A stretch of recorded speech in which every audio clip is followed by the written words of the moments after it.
Behind me is one of the most important resources here at Appomattox Courthouse National Historical Park, the Richmond-Lynchburg Stage Road. This was one of the early means of travel through this part of Virginia in the early 19th century. It's the reason the village of Appomattox Courthouse is here, started out as a stopping point on the Stagecoach Road.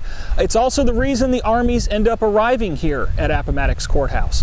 This road will be Robert E. Lee's route of march for his army. They're trying to go through here on their way to Appomattox Station, 3 miles to the west. That is where the supply trains filled with food are awaiting the Confederate soldiers, some of whom have not eaten for days. If they can get the food, Robert E. Lee still wants to try to turn his army down to North Carolina. That is still the idea. That has never changed from Lee's perspective of what his goal is.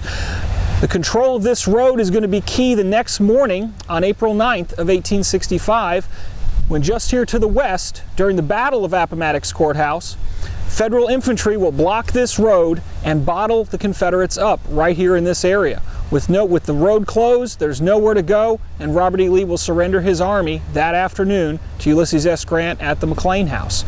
This road is also the scene of the famous stacking of arms, the Confederate surrender for the Confederate infantry, that is, the formal surrender of their weapons, their equipment, and their flags.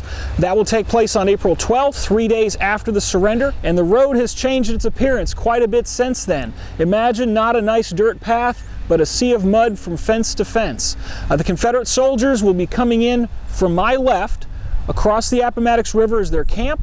They will march one division at a time along the road. There are Federal soldiers lining both sides, commanded by Brigadier General Joshua Lawrence Chamberlain.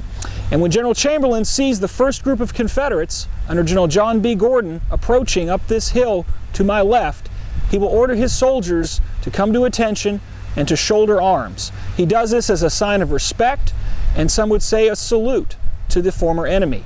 General Gordon, upon seeing this, will order his men to return this salute, something General Chamberlain himself referred to as honor answering honor. For nearly 6 hours, the Confederate troops, that one division at a time, will surrender their weapons and equipment and flags right here in the road, about face, and return to their camps.